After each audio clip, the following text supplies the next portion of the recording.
మీరు ఇట్లా వచ్చారు.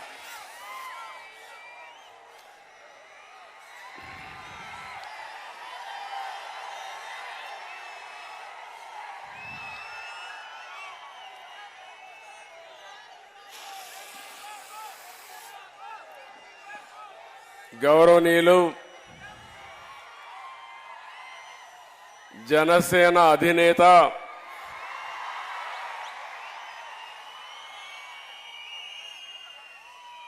ప్రజలకు మేలు చేయాలనే ఆకాంక్షతో ఎల్లప్పుడూ పరితపించే వ్యక్తి పవర్ స్టార్ పవన్ కళ్యాణ్ గారు.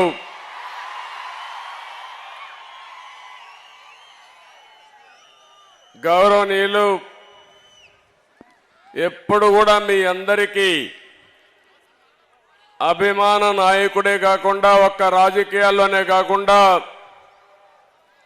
సినిమా రంగంలో కూడా మీ అందరికీ సేవలు అందిస్తున్నటువంటి బాలకృష్ణ గారు. ఎప్పుడూ మీరందరూ కూడా అభిమానంగా బాలయ్య బాలయ్య అని పిలుస్తూ ఉంటారు. అలాంటి బాలకృష్ణ గారు తెలుగుదేశం పార్టీ జాతీయ ప్రధాన కార్యదర్శి గౌరవనీయులు లోకేష్ గారు, జనసేన పిఏసి అధ్యక్షులు గౌరవనీయులు మనోహర్ గారు, ఆంధ్రప్రదేశ్ రాష్ట్ర తెలుగుదేశం పార్టీ అధ్యక్షులు గౌరవనీయులు అచ్చెన్నాయుడు గారు,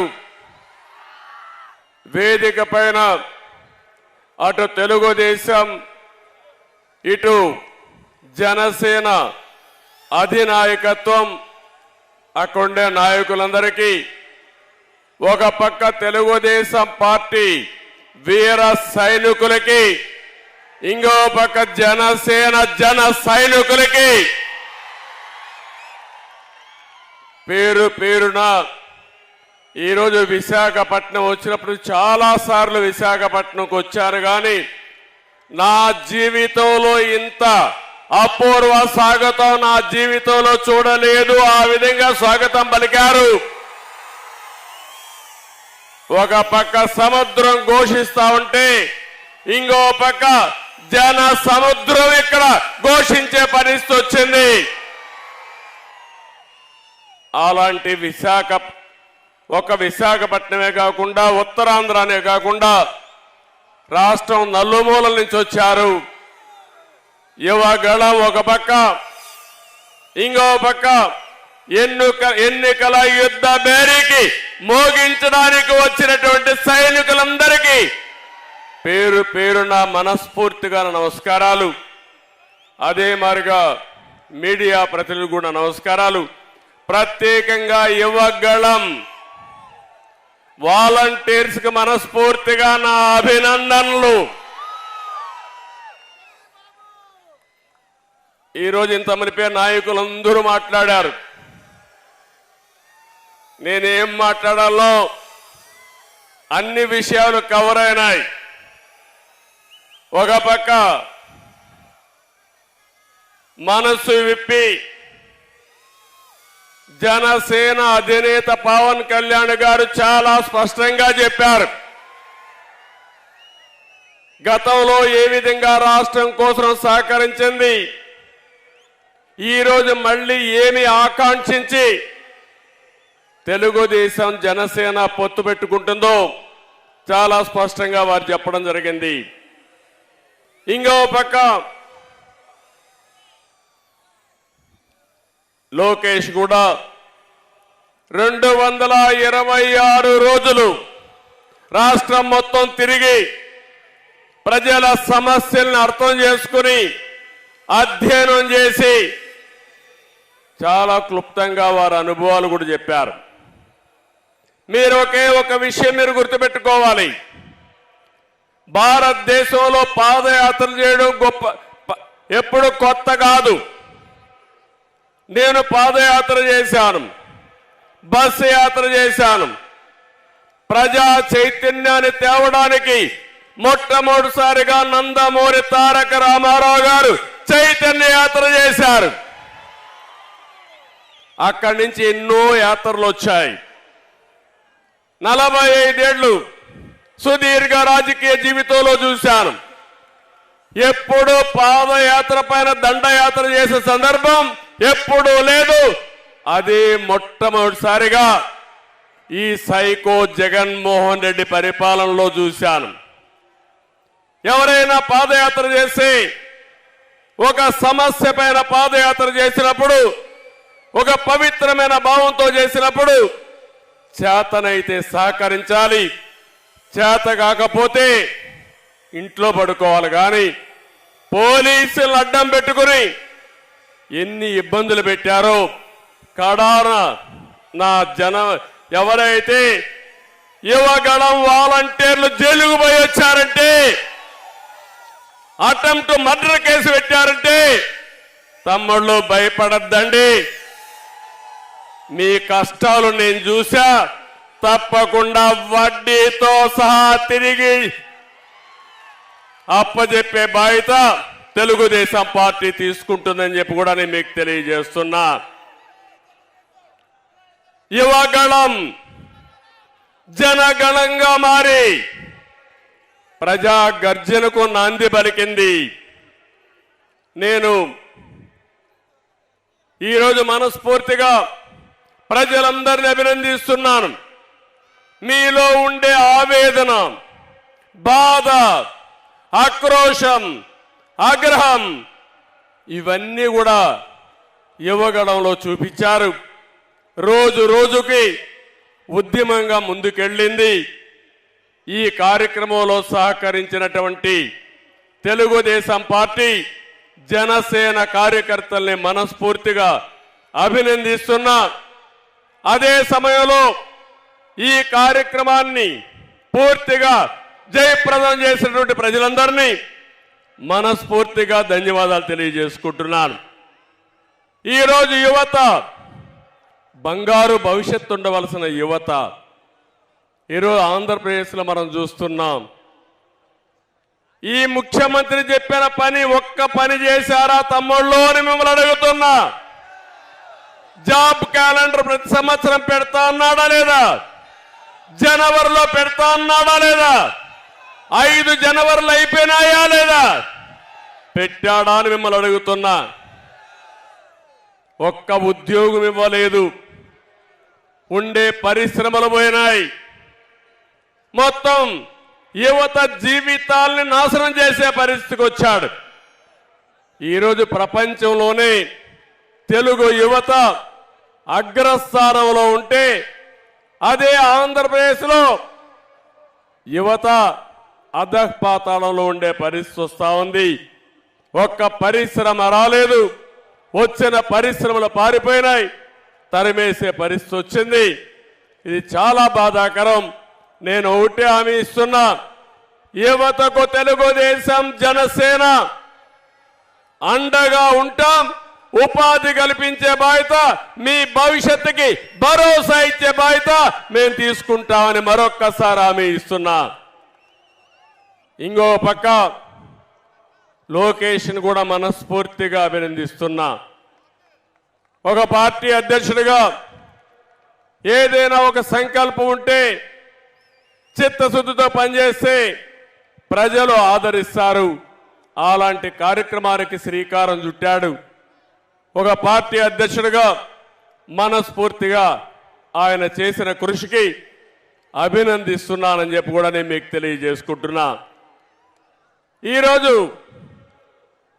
పవన్ కళ్యాణ్ గారు చెప్పిన విషయాలు కానీ, ఇంకో పక్క బాలకృష్ణ గారు, లోకేష్ గారు మాట్లాడిన విషయాలు, అచ్చెన్నాయుడు గారు మాట్లాడిన విషయాలు నేను పూర్తిగా ఎండార్స్ చేస్తున్నాను.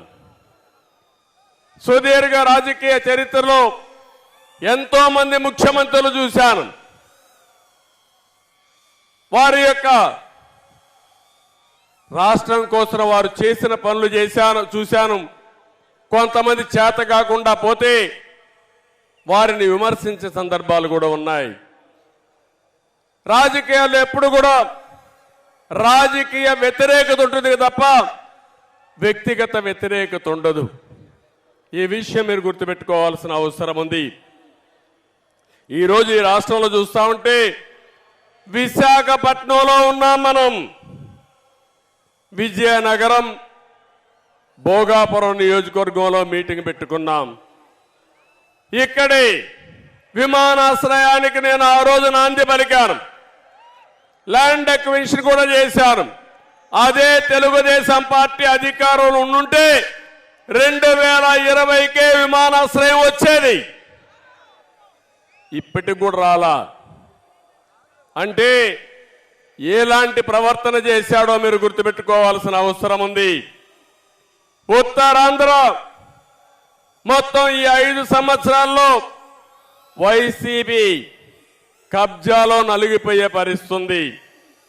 నేను అన్ని విషయాలు ఇక్కడ మాట్లాడలేం, కానీ ఈరోజు రాష్ట్రంలో ఉండే ప్రతి ఒక్కరికి విజ్ఞప్తి చేస్తున్నా, 5 కోట్ల ప్రజలకు విజ్ఞప్తి చేస్తున్నాను.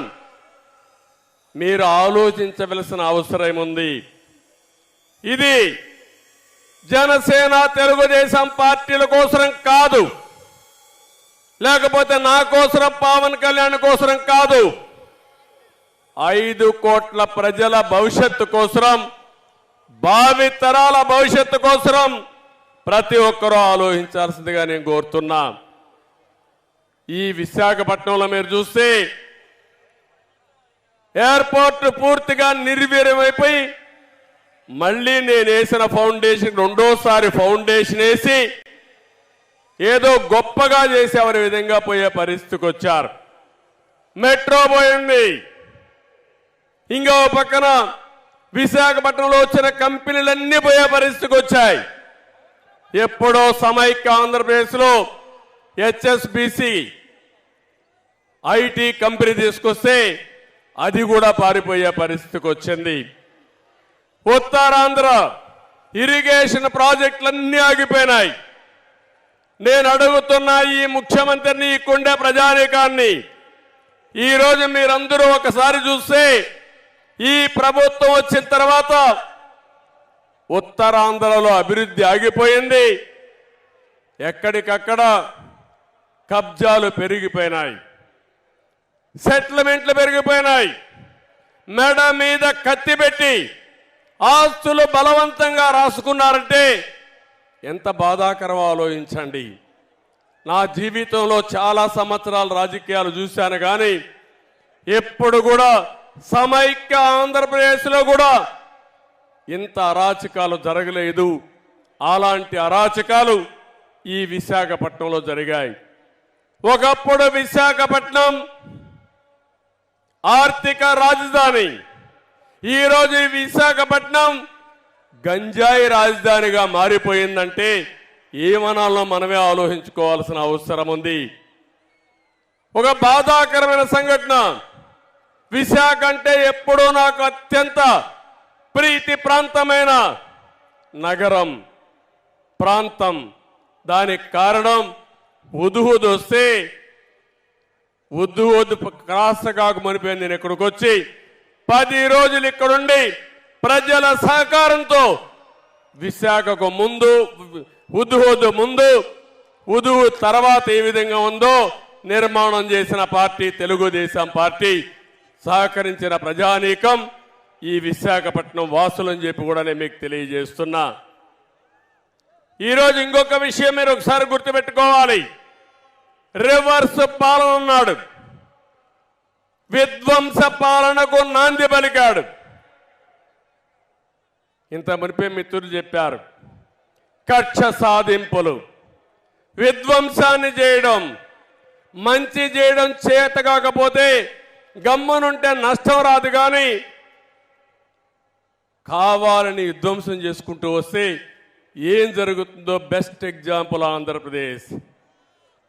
ఒక విషయం మీరందరూ గుర్తుపెట్టుకోవాలి, ఒక మంచి చేస్తే ఆ మంచి ఫలితాలు అందరికీ వస్తాయి. అదే పబ్లిక్ పాలసీ, అదే సుపరిపాలన.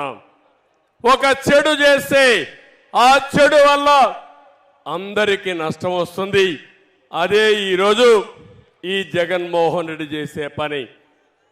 ఒక్క ఛాన్స్ అన్నాడు, ఒక్క ఛాన్స్ పాపానికి రాష్ట్రం 30 సంవత్సరాలు వెనక్కి వెళ్ళిపోయే పరిస్థితి వచ్చింది. అందుకే నేను పవన్ కళ్యాణ్ గారిని మనస్ఫూర్తిగా అభినందిస్తున్నాను. ఒక మాట ఆయన చెప్పాడు, నవ్ ఆర్ నెవర్. ఇప్పుడు కానీ మనందరం కలవకపోతే, వైసీపీ వ్యతిరేక ఓటు చీలకుండా కాపాడుకోకపోతే ఈ రాష్ట్రాన్ని కాపాడలేమని బేషరతుగా ముందుకొచ్చిన వ్యక్తి పవన్ కళ్యాణ్ గారు. దానికి మనస్ఫూర్తిగా అభినందిస్తున్నానని చెప్పి నేను మీకు తెలియజేస్తున్నా. ఇంకొక మాట కూడా చెప్పాడు, వైసీపీ విముక్త ఆంధ్రప్రదేశ్గా ఆంధ్రప్రదేశ్ ఉండాలని కోరాడు.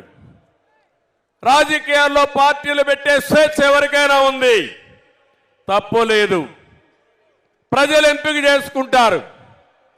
కానీ రాష్ట్రాన్ని సర్వనాశనం చేసే హక్కు మాత్రం ఎవ్వరికీ లేదు. మేమంతా 5 సంవత్సరాలు మీరు ఓట్లేశారు. ఈ రాష్ట్రానికి ఒక ట్రస్టీగా ఉండమన్నారు, చేతనైతే మంచి చేయమన్నారు.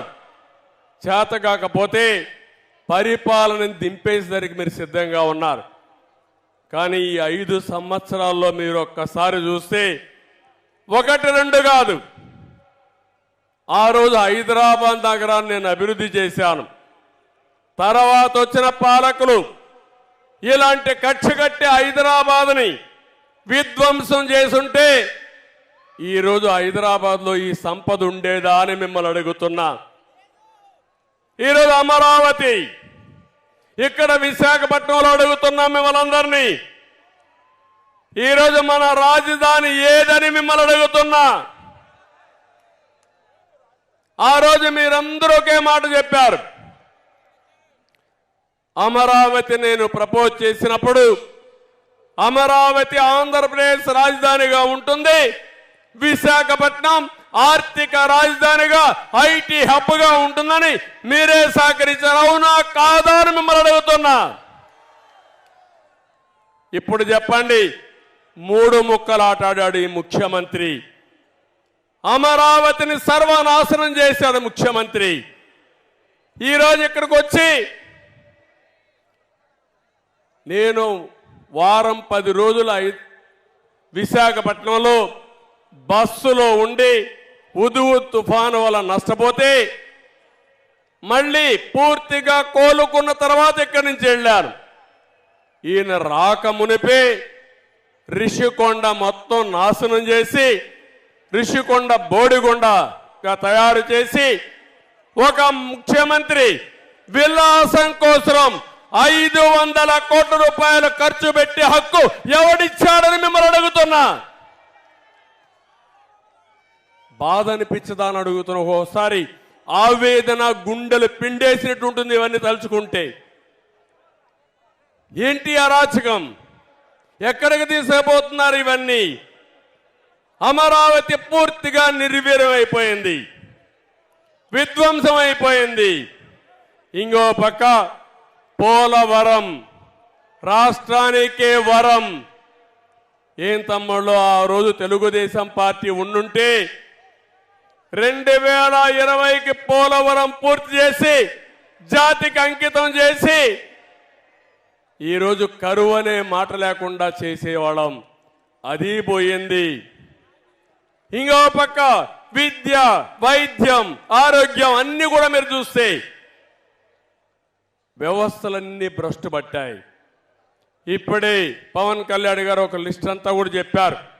మేము మేనిఫెస్టోలో ఏమేం చేయబోతామో స్పష్టంగా ఆలోచించి తొందరలోనే ఉమ్మడి మేనిఫెస్టో తయారు చేస్తామని వారు చెప్పారు. రోడ్ల వ్యవస్థ పూర్తిగా భ్రష్టు పట్టింది. నేను ఒక్క సెక్టర్ చెప్పడం లేదు, రాష్ట్రంలో ప్రతి ఒక్క సెక్టర్ కూడా పూర్తిగా దెబ్బతిన్నాయి. ఎక్కడికక్కడ విధ్వంసం పాలయ్యే పరిస్థితి వచ్చింది. కడాన మీరు ఒకసారి చూస్తే ఇసుక, లిక్కర్ కానీ అన్ని విషయాల్లో కూడా స్వార్థం కోసం రాష్ట్రాన్ని భ్రష్టు పట్టించి మొత్తం దెబ్బతినే పరిస్థితికి వచ్చాం. వైఎస్ఆర్ కాంగ్రెస్ పార్టీ అబద్ధాల పునాది మీద నిర్మాణం చేసిన పార్టీ ఆ పార్టీ. నేను అడుగుతున్నా, ఎన్నికల ముందు ప్రత్యేక హోదా సాధిస్తానని చెప్పారా లేదా? మీరు సాధించారా అని అడుగుతున్నా. ఇంకో పక్క రైల్వే జోన్ సాధిస్తామని చెప్పారా లేదా? మీరు ఇచ్చారా అని అడుగుతున్నా. మద్యపాన నిషేధం పెట్టిన తర్వాతనే నేను ఓటు అడుగుతానని మద్యపానం పైన వచ్చే ఆదాయాన్ని తాకట్టు పెట్టి అప్పులు చేసే పరిస్థితికి వచ్చారు. సిపిఎస్ వారంలో రద్దు చేస్తా అన్నారు, చేశారని అడుగుతున్నా. ఒకటి రెండు కాదు, బాబాయ్ హత్య జరిగితే ఆ హత్య వేరే వాళ్ళపైన వేసి హైకోర్టు స్టే తెచ్చుకొని సిబిఐ కావాలని అడిగిన మీరు ఈరోజు సమాధానం చెప్పే పరిస్థితిలో ఉన్నారని అడుగుతున్నా. ఇవే కాకుండా బాధుడే బాధుడు, అన్ని పెరిగిపోయినాయి. ఆ రోజు అన్ని విషయాల్లో ఏం చెప్పారో ఈరోజు ఏం చేశారో మనమే చూస్తున్నాం. నేను ఒకే ఒక విషయం చెప్తున్నా, ఈ రాష్ట్రంలో ప్రతి ఒక్కరూ ఇబ్బందుల పాలైపోయారు, ప్రతి ఒక్కరూ నష్టపోయారు. బాధ ఆవేదనతో ఎవరైనా బయట వస్తే వాళ్ళపైన తప్పుడు కేసులు, ఎవరైనా ప్రశ్నిస్తే వాళ్ళపైన వేధింపులు. ఇక్కడ వేదిక మీద ఉన్నారు, చాలా మంది ఉన్నారు, కేసులు లేని వాళ్ళు ఎవ్వరూ లేరు.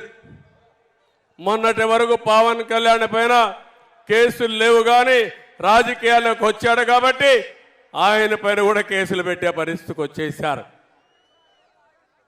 కనీసం నా జీవితంలో నా పైన ఎప్పుడు కేసులు లేవు, కానీ ఈరోజు కేసుల గురించి నేను మాట్లాడను. అవన్నీ కోర్టులో ఉన్నాయి కాబట్టి నేను మాట్లాడకూడదు, కాబట్టి నేను కేసులు కూడా మాట్లాడడం లేదు.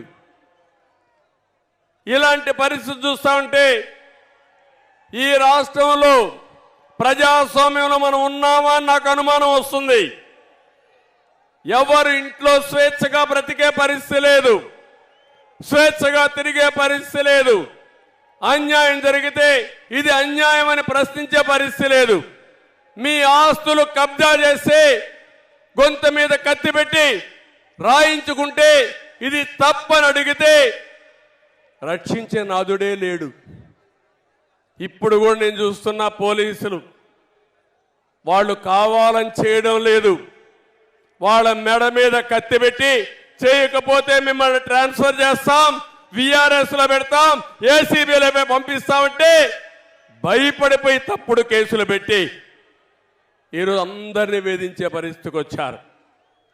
ఈ మధ్య కాలంలో కొంతమంది నన్ను కలిశారు, కలిసి బాధపడుతున్నారు, ఏడుస్తున్నారు. మా దగ్గర తప్పుడు పనులు చేపించారు, ఈ తప్పుడు పనుల వల్ల మాకు చాలా బాధ ఉందని మానసికంగా కుంగిపోయే పరిస్థితికి వచ్చారు. కొంతమంది కావాలని రేపు ఒక రోజుందని ఆలోచించకుండా, మళ్ళీ ఎన్నికలు వస్తాయని ఆలోచించకుండా తప్పుడు పనులు చేయమంటే చేశారు. నేను ఒకటే చెప్తున్నా, అలాంటి వారిని మాత్రం ఎట్టి పరిస్థితుల్లో వదిలిపెట్టం. ఎక్కడున్నా సరే చట్టపరంగా వాడిని శిక్షించే బాధ్యత తెలుగుదేశం పార్టీ జనసేన తీసుకుంటామని చెప్పి కూడా నేను మీకు తెలియజేస్తున్నాను. అందుకే నేను అంటున్నా, మీరందరినీ కూడా రాష్ట్రంలో ప్రతి ఒక్క వ్యక్తి ఆలోచించండి. ఏదో మాకందరికీ ముఖ్యమంత్రి పదవులు కావాలనో అధికారం కావాలని కాదు. ఈ రాష్ట్రంలో ప్రజాస్వామ్యం కూని చేయబడ్డది. ఏ వ్యక్తి కూడా స్వేచ్ఛగా మాట్లాడలేకుండా, నచ్చిన పార్టీకి సహకరించే పరిస్థితి కూడా లేకుండా. ఒక్క విషయం మీరు గుర్తుపెట్టుకోండి, ఒంగోలులో మహానాడు పెట్టాం, బస్సులు రానియకుండా, మీటింగ్కి స్థలం ఇవ్వనీయకుండా నానా ఇబ్బందులు పెట్టారు. ఆ రోజు కూడా ఎక్కడికక్కడ ప్రజలైతే పెద్ద ఎత్తున వాహనాలు వేసుకుని సొంత వాహనాలతో ట్రాక్టర్లతో 2 రోజులకు 3 రోజులకు మునిపే ఆ వెన్యూకి చేరారు. ఈరోజు ఇక్కడ పెట్టాం, మీటింగ్ పెట్టాం. కేంద్రం ట్రైన్స్ కావాలంటే ఇచ్చారు, రాష్ట్రం మాత్రం ఆర్టీసీ బస్సు ఒకటి ఇవ్వాల. ఏం తమ్ముళ్ళు, 5 కోట్ల ప్రజలు ఆలోచించుకోవాలి. నీ మీటింగ్ పెడితే ప్రైవేట్ బస్సులు ఆర్టీసీ బస్సులు ఇష్టానుసారంగా వాడతారు. అదే ప్రతిపక్షం మీటింగ్ పెడితే మేము డబ్బులు కడతామంటే బస్సులు ఇవ్వనీయకుండా చేశారంటే ఇది ప్రజాస్వామ్యమాని మిమ్మల్ని అడుగుతున్నా. కడాన ఆటోలు వస్తా ఉంటే ఆటోలు కూడా రాకూడదని అడ్డం పడ్డారు. ప్రైవేటు బస్సులు ఇస్తామంటే దానికి కూడా అడ్డం పడ్డారు. కానీ సంకల్పం ఉంది. మీరు ఎన్ని ఇబ్బందులు పెట్టినా తప్పించుకొని ఈ మీటింగ్కి వచ్చి బ్రహ్మాండంగా జయప్రదం చేశారంటే మిమ్మల్ని అందరినీ మనస్ఫూర్తిగా అభినందిస్తున్నాను. ఇంకో పక్క భవిష్యత్ గ్యారంటీ మీద ఇప్పటికే కార్యక్రమం మనం స్టార్ట్ చేశాం. ఈ భవిష్యత్ గ్యారంటీ ఒక పక్క తీసుకుపోతూనే ఉమ్మడి ఎలక్షన్ మేనిఫెస్టో కూడా తొందరలోనే తయారు చేసి ఇంకొక 1-2 మీటింగులు పెట్టాలనుకుంటున్నాం. నేను పవన్ కళ్యాణ్ గారు అందరు నాయకులు కలిసి ఒకటి అమరావతిలో ఒకటి తిరుపతిలో పెట్టి ఆ 2 మీటింగులు ఒక మీటింగులో ఉమ్మడి ఎలక్షన్ మేనిఫెస్టో కూడా అనౌన్స్ చేస్తామని చెప్పి కూడా నేను మీకు తెలియజేస్తున్నా. ఇప్పటికే మహాశక్తి కార్యక్రమానికి శ్రీకారం చుట్టాం. ప్రతి ఒక్క ఆడబిడ్డకి 1500 రూపాయలు నెలకు ఇవ్వడానికి 18 సంవత్సరాల వయసు వచ్చిన వాళ్ళందరికీ ఇస్తున్నాం. ఇంకో పక్క చదువుకునే పిల్లలందరికీ తల్లికి వందనం కింద 15,000 రూపాయలు ఇస్తాం. ఒకప్పుడు దీపం పెట్టాం, మళ్ళీ 3 సిలిండర్లు ఇవ్వాలని చెప్పి నిర్ణయించాం. ఉచితంగా 3 సిలిండర్లు ఇస్తాం. ఆర్టీసీ బస్సుల్లో ఆడబిడ్డలకు ఉచిత ప్రయాణ సౌకర్యం కల్పించడానికి ఇప్పటికే నిర్ణయం చేశాం. ఇది కాకుండా ఇంకో పక్కన మీరు చూస్తే ఏదైతే యువగళం ఒక చరిత్ర 20 లక్షల మందికి ఉద్యోగాలు ఇప్పించే బాధ్యత 5 సంవత్సరాల్లో ఈ అలయన్స్ పార్టీలు తీసుకుంటాం. ఇది కాకుండా నెలకు 3,000 రూపాయలు నిరుద్యోగులకి నిరుద్యోగ భృతి ఇచ్చి మిమ్మల్ని ఆదుకుంటాం. బాగా చదివించే బాధ్యత నాలెడ్జ్ ఎకానమీలో ప్రపంచ పట్టణంలో తెలుగు జాతిని తెలుగు యువతను పెట్టే బాధ్యత తీసుకుంటాం. వ్యవసాయం నేను ఎక్కువ మాట్లాడడం లేదు, ఇంత మునిపే మన వాళ్ళందరూ చెప్పారు. వ్యవసాయం సర్వనాశనమైంది. రైతాంగం చితికిపోయారు. ఆత్మహత్యల్లో నెంబర్ 1 ఉన్నాం, అప్పుల్లో నెంబర్ 1 ఉన్నాం. మళ్ళీ రైతు రాజ్యం వస్తుంది. రైతును ఆదుకునే బాధ్యత తెలుగుదేశం పార్టీ తీసుకుంటాం. ప్రతి ఒక్క రైతుకి 20,000 రూపాయలు సంవత్సరానికి ఆర్థిక సహాయం చేసే బాధ్యత అన్నదాత కార్యక్రమం కింద చేస్తామని చెప్పి కూడా నేను మీకు తెలియజేస్తున్నా. ఇదే కాకుండా ఏదైతే బీసీ రక్షణ చట్టం తీసుకొచ్చి తెలుగుదేశం పార్టీకి అదే మరి రాజకీయాల్లో మనం ఒకసారి ఆలోచిస్తే 50% జనాభా వెనుకబడిన వర్గాలు ఉన్నారు, ఆర్థికంగా ఇబ్బందుల్లో ఉన్నారు, అన్ని రంగాల్లో వెనుకబడి ఉన్నారు. వాళ్ళని ఆదుకునే బాధ్యత కూడా తీసుకుంటామని చెప్పి నేను మీకు తెలియజేస్తున్నాను. వీళ్ళే కాకుండా ప్రతి ఒక్క ఇంటికి డ్రింకింగ్ వాటర్ ఇవ్వడం, అది కాకుండా సమాజంలో ఎస్సీ ఎస్టీ బీసీ మైనారిటీ అగ్రవర్ణాల్లో ఉండే పేదవాళ్ళను కూడా ఆర్థికంగా ఆదుకుంటాం. వాళ్లకు న్యాయం చేసే బాధ్యత తీసుకుంటాం. దానికి కూడా ఒక కార్యక్రమం తయారు చేసి నిర్దిష్టమైన ప్రణాళిక మీ ముందుకు తీసుకొస్తామని చెప్పి కూడా నేను మీకు తెలియజేస్తున్నాను. ఇవన్నీ కూడా సూపర్ 6 ఇప్పుడే ఇచ్చాం. ఇంకో పక్క మీరు చూస్తే భవిష్యత్తులో ఏమేం చేయాలనే కార్యక్రమాలపైన అధ్యయనం చేస్తాం. ఆ అధ్యయనం చేసి ఏ విధంగా మిమ్మల్ని ఆదుకోవాలని ఆదుకుంటాం. ఈరోజు ఒక్క విషయం ఈ మహాసభ ద్వారా తెలియజేస్తున్నాను. జగన్ పని అయిపోయింది. ఇప్పుడే మిత్రులు చెప్పినట్టు రేపు జరిగే కురుక్షేత్ర యుద్ధంలో వైసీపీ ఓడిపోవడం ఖాయం. అది నిర్ణయం అయింది. ప్రజలు నిర్ణయించుకున్నారు. ఎప్పుడైతే వైసీపీ ఎప్పుడైతే తెలుగుదేశం జనసేన అలయన్స్ అన్నామో ఆ రోజే వాళ్ళ పని అయిపోయిందని మరొక్కసారి విజ్ఞప్తి చేస్తున్నా. అయితే ఒక్క విషయం మిమ్మల్ని అందరినీ కోరుతున్నా. ఈరోజు వైసీపీ నాయకులకు నిద్ర రావడం లేదు. నేను రాజకీయాలు ఎప్పుడూ చూడలేదు. ఎమ్మెల్యేలు కూడా ట్రాన్స్ఫర్లు చేస్తున్నారు ఎంఆర్ఓలు మారిగా. 5 ఏళ్ళు ఇక్కడ పనిచేశాడంట, ఈయన ఇంకో కాన్స్టిట్యున్సీ పంపిస్తారంట. ఇక్కడ మంత్రిగా చేశాడంట, ఇక్కడ ఆయన కథలన్నీ తెలిసిపోయినాయి, ఆయన లీలలో ప్రజలకు అర్థమైపోయినాయి కాబట్టి ఆయన ఇంకొక ఊరికి పంపిస్తారంట. 80-90 మంది ఎమ్మెల్యేలు పనికిరారంట. వాళ్ళని మార్చడమో లేకుంటే వాళ్ళు తీసేయడమో చేస్తారంట. వాళ్ళు కాదు పనికిరాని వాళ్ళు. పనికిరాని వ్యక్తి, రాజకీయాలకు ఏమాత్రం అర్హత లేని వ్యక్తి ఈ జగన్మోహన్ రెడ్డి అని చెప్పి కూడా నేను మీకు తెలియజేస్తున్నా. అందరూ సైకో సైకో సైకో అంటున్నారు. నాకు ఇప్పటికి కూడా అర్థం కావడంలో ఆయన క్యారెక్టర్ ఎలాంటి క్యారెక్టర్ నాకు అర్థం కాలేదు. 10-12 మంది ముఖ్యమంత్రులు చూశా, ఎన్నో ప్రభుత్వాలు చూశాను, కేంద్రంలో చూశాను, రాష్ట్రంలో చూశాను. ఇలాంటి విచిత్రమైన నాయకుడిని నా జీవితంలో ఎప్పుడూ చూడలేదని మరొక్కసారి మీకు తెలియజేస్తున్నా.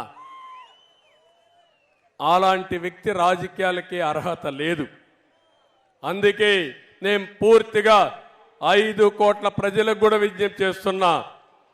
ఆంధ్రప్రదేశ్ రాష్ట్రంలో ప్రజానీకం బాగుపడాలంటే, కంటి నిండా నిద్రపోవాలంటే, మన భవిష్యత్తు ఉండాలంటే, మన ఆస్తులకు ప్రాణాలకి మన ఆడపిల్లలకు రక్షణ ఉండాలంటే వైసీపీ విముక్త రాష్ట్రంగా ఏపీ తయారు కావాలి. వైసీపీ అనేది ఒక పార్టీనే కాదు. అలాంటి వ్యక్తి రాజకీయాలకు ఉండడానికి అర్హత లేదు.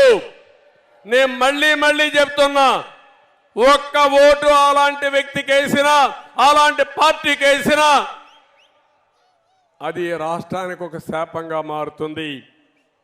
5 సంవత్సరాలకు మునుపు విధ్వంసం ఏంటో చేసి చూపించాడు. ఆయన చేసిన తప్పులు రాష్ట్రానికి శాపంగా మారాయి. ఆ శాపాలే ఈరోజు మనందరం అనుభవించే పరిస్థితికి వచ్చాం. ఈ విషయం మీరు గుర్తుపెట్టుకోవాల్సిన అవసరం ఉంది. ఈరోజు ఇంకొక విషయం అందరినీ కోరుతున్నాను. రాష్ట్రంలో ఓట్ల దొంగలు పడ్డారు. అంటే మన ఓటు ఉంటే తీసేస్తున్నారు. అంటే తెలుగుదేశానికి జనసేన ఓటేస్తారంటే వాళ్ళని రిమూవ్ చేసేస్తున్నారు. ఇది చాలా భయంకరమైన విషయం. నేను ఎప్పుడు కూడా నా చరిత్రలో ఓటర్ లిస్టు ఈ విధంగా చేయొచ్చని కూడా నేను ఎప్పుడు ఆలోచించలేదు. ఎన్నికలప్పుడు అధికారులంతా ఓటర్ లిస్టు తయారు చేస్తారు. రాజకీయ పార్టీలు ఎన్నికల సమయంలో ఆ ఓటర్ లిస్టు తీసుకుని ప్రచారం చేసి ఎన్నికల్లో మనం గెలుస్తాం. ఈరోజు దౌర్భాగ్యం, ఓటర్స్ను కూడా మనం వెరిఫై చేసుకోవాలి. నా ఓటు ఉందా లేదా చూడాలి. అంటే ఎంత దౌర్భాగ్యమో ఈ రాష్ట్రంలో మీరు గుర్తుపెట్టుకోవాలి. దేశంలో ఏ రాష్ట్రంలో జరగనటువంటి సంఘటనలు ఈ రాష్ట్రంలో జరుగుతున్నాయంటే ఇది చాలా బాధాకరం. యువతకు పిలిపిస్తున్నా, మీరందరూ కూడా ఎవరైతే ఎలిజిబిలిటీ ఉండే ప్రతి ఒక్క యువత ఓటు ఎన్యూమరేట్ చేసుకోండి. ఆ ఓటు అనేది మీ జీవితాలనే కాకుండా రాష్ట్ర భవిష్యత్తును మారుస్తుంది. ఈ విషయం ప్రతి ఒక్కరూ గుర్తుపెట్టుకోవాల్సిన అవసరం ఉంది. మీరు ఏదైతే ఎప్పటికప్పుడు మీ సెల్ ఫోన్లో యూట్యూబ్ కానీ ఇవన్నీ బ్రౌజ్ చేస్తూ ఉంటారు, వెబ్సైట్లన్నీ బ్రౌజ్ చేస్తారు. ప్రతిరోజు ఒక్కసారి మీ ఓటు ఉందా లేదా అని చెక్ చేసుకోవాల్సిన బాధ్యత మనందరిపైన పడింది. 4 కోట్ల మంది ఓటర్స్ ఉన్నారు. ప్రతి ఒక్కరూ చెక్ చేసుకోమని సహకరించమని మీకు ఓటుంటే రేపు మీ ఓటు వేస్తే తద్వారా ఈ రాష్ట్రాన్ని కాపాడిన వాళ్ళు అవుతారు. ఈ విషయం కూడా మీరు గుర్తుపెట్టుకోవాల్సిందిగా నేను మిమ్మల్ని కోరుతున్నా. నేను ఒకే ఒక విషయం అందరికీ విజ్ఞప్తి చేస్తున్నా. మీరు ఒక అడుగు వేయండి, మేము 100 అడుగులు వేస్తాం. మీరు ఒక త్యాగానికి సిద్ధంగా అండి, మేము 100 త్యాగాలు చేసి ఈ రాష్ట్రాన్ని పైకి తేవడానికి ముందుకు వస్తాం. కానీ అట్లా కాకుండా మీరు చేసుకోండి, మాకేం సంబంధం లేదంటే రాష్ట్రం నష్టపోతుంది, భావితరాలు నష్టపోతాయని చెప్పి నేను మీకు తెలియజేస్తున్నా. ఒక ఆడబిడ్డకు విజ్ఞప్తి చేస్తున్నా. మీ పిల్లల్ని పెంచుతున్నారు, పెంచి బాగా చదివిస్తున్నారు. చదివించిన నీ బిడ్డకు ఉద్యోగం రాకుండా కడాన నీ కూలిపైన జీవనోపాధి కోసం ఆధారపడుతున్నానంటే బాధ ఇదా తల్లి అని మిమ్మల్ని అడుగుతున్నా. ఇంకో పక్క నీకు ఒక అమ్మాయి ఉంది, బయట వెళితే తిరిగి సురక్షితంగా వస్తుందని నమ్మకం లేని పరిస్థితి రాష్ట్రంలో ఉంది. ఇంకో పక్క చాలని ఆదాయంతో పెరిగిపోయిన నిత్యావసర వస్తువులు కానీ, ఇంకొక పక్క ఎక్కడికక్కడ ట్యాక్సుల ద్వారా చితికిపోయే పరిస్థితికి వచ్చారు. కరెంటు ఛార్జీలు అన్నీ పెరిగిపోయి. అందుకే ప్రతి ఒక్కరు ఆలోచించండి, 5 ఏళ్లకు మీ జీవన ప్రమాణాలేంటి? ఈరోజు మీ ఆదాయం పెరిగిందా? మీ ఖర్చులు తగ్గాయా? పొదుపు ఏమైనా ఉందా? లేకపోతే మీ కష్టాలు పెరిగాయని ఆలోచించి నిర్ణయం చేయాల్సిన పని మీ అందరిపైన ఉంది. ఒక యువతను కోరుతున్నా. నేను నిన్న మొన్న చూశాను, ఎక్కడ పోయినా యువత 18 సంవత్సరాల నుంచి 30 సంవత్సరాలు ఉండే యువత ఎక్కడ చూసినా ముందుకు వస్తున్నారు. నేను ఒకటే మిమ్మల్ని కోరేది, మీది బంగారు భవిష్యత్తు. మళ్ళీ ఉద్యోగం కావాలంటే, మీ భవిష్యత్తు బాగుండాలంటే మీరు ఒక అడుగు ముందుకెయ్యండి. మీరు ఇంకా యువగళం బ్రహ్మాండంగా చేశారు. యువగళమే కాదు, కాలేజీల్లో ఉండే యువత, గ్రామాల్లో ఉండే యువత రోజుకు 1 గంట సమాజం కోసం ఆలోచించండి. రేపు ఎన్నికలు 100 రోజులు మీరు ఆలోచించండి. ఆ 100 రోజులు అయిన తర్వాత మీ భవిష్యత్తు ఉజ్వల భవిష్యత్తు చేసే బాధ్యత తెలుగుదేశం జనసేన అలయన్స్ తీసుకుంటామని చెప్పి నేను మీకు తెలియజేస్తున్నా. రైతులు కోరుతున్నాం. ఒక పక్క అక్వా రైతాంగం, పామాయిల్ రైతాంగం, హార్టికల్చర్ రైతాంగం, వరి పండించే రైతాంగం ఏమయ్యారో చూడండి. నీరు ఇవ్వలేరు, ఇన్పుట్ సబ్సిడీ ఇవ్వలేరు. కడాన మురికి కాలువలు తీయలేక నిన్నొచ్చిన తుఫానుకి మొత్తం పంటలన్నీ ముంపు గురైపోయి ఎప్పుడూ జరగని నష్టం ఈరోజు మీకు జరిగే పరిస్థితి వచ్చింది. మీరు కూడా ఆలోచించమని కోరుతున్నా. ఉద్యోగస్తులు ఉన్నారు. ఒకప్పుడు ఉద్యోగస్తులకు మేము భయపడేవాళ్ళం. ఉద్యోగ సంఘాలు చాలా పవర్ఫుల్గా చేసేటివి. ఈరోజు ఒక్క ఉద్యోగ సంఘం కూడా పనిచేయలేని పరిస్థితి. మాట్లాడితే ఏసీబీ కేసులు, లేకపోతే ఏదో తప్పుడు కేసు పెట్టి లోపల పడేస్తామంటే వాళ్ళు భయపడిపోయి సరెండర్ అయిపోయిన పరిస్థితి వచ్చింది. ఎవరు కూడా పని చేయలేని పరిస్థితికి వచ్చారు. నిన్న మొన్న అంగన్వాడీకి చెప్పిన హామీలు నెరవేర్చలేదని రోడ్డు ఎక్కితే 9 రోజులుగా పట్టించుకోవడం లేదు. అందుకే ఉద్యోగస్తులకు హామీ ఇస్తున్నా. తెలుగుదేశం పార్టీ పిఆర్సీ ఇచ్చాం, మీ హక్కులు కాపాడాం, ఎవరికి అన్యాయం చేయకుండా చేశాం. ప్రజల మనోభావాల ప్రకారం పనిచేసిన పార్టీ తెలుగుదేశం పార్టీ. మళ్ళీ ఉద్యోగస్తులందరికీ న్యాయం చేసే బాధ్యత.